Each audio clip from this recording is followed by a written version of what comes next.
হবে ইউটিউব, বাড়ির স্মার্ট টিভির জন্য নয়া ভাবনা এলন মাস্কের। টুইটার অনেকদিন আগেই হয়ে গেছে এক্স, এবার ইউটিউব চ্যালেঞ্জ দিতে নতুন পরিকল্পনা এলন মাস্কের, যেখানে সুবিধা পাবেন সাধারণ মানুষ। যাদের ঘরে স্মার্ট টিভি রয়েছে তারা দীর্ঘ সময়ের ভিডিও দেখতে পাবেন।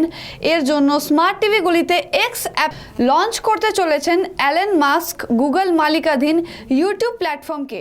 এলন মাস্কের ভাবনায় নতুন পরিকল্পনা, স্মার্ট টিভির জন্য এক্স অ্যাপ লঞ্চ করা হবে, যা টেক্কা দেবে ইউটিউবকে। বর্তমানে সব স্মার্ট টিভিতে ইউটিউব ব্যবহার করা যায়, আর সেখানে নতুন বিকল্প হিসেবে যোগ দিচ্ছে এক্স অ্যাপ। 2022 সালে টুইটার কেনার পর তার নাম বদলে দেন এলন মাস্ক। গত বছর একটি নতুন নাম রাখা হয় এক্স। সূত্রের খবর, প্রথমে স্যামসাং এবং অ্যামাজন স্মার্ট টিভিগুলিতে লঞ্চ হবে এই এক্স অ্যাপ, তারপর অন্যান্য টিভিতে পাওয়া যাবে পরিষেবা। এতদিন মোবাইলে বা ডেস্কটপে ব্যবহার করে এসেছেন এক্স, সেই প্ল্যাটফর্ম এবার বাড়ির স্মার্ট টিভিতে অ্যাক্সেস করা গেলে একটি বড় চমক হবে, তা বলার অপেক্ষা রাখে না।